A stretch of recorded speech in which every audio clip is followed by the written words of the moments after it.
Happy Halloween guys. Natay gidalikyat tanog ayo diri no. Kaning cellphone is Infinix ni siya. Issue ani is nabasa sa dagat sa ilang pagpangaligo. So ito na siyang gihinluan sa ilalom unya gipang fix na ang katong mga possible niya nga nadaot nga gipang ilisan to ang iyang charging port pod.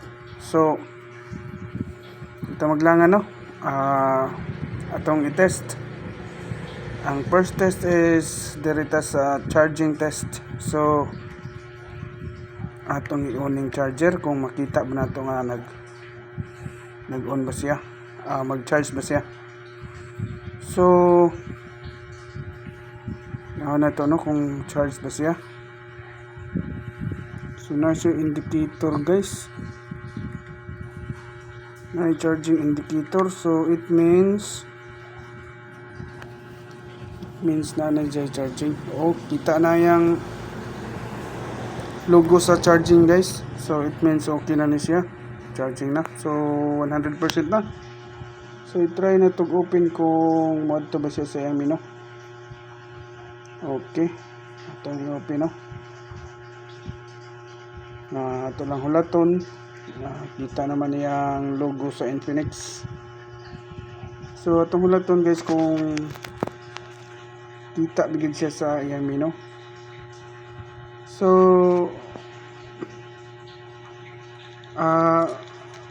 dakog chance nga nabalik siya sa normal no, kay pagkabasaan ni is gihatod dayon diri So nadali siya.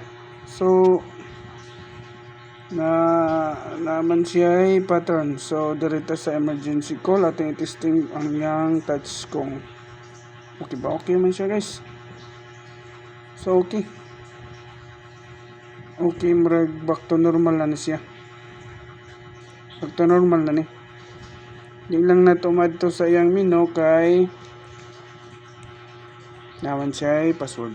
So okay na ni siya. Okay na ni. Shout out tayo no kang Giselle Salim. Yan yung cellphone guys, nabasa sa dagat. So okay na. Kuha lang dire o makalugar ka na kay time. Thank you Giselle.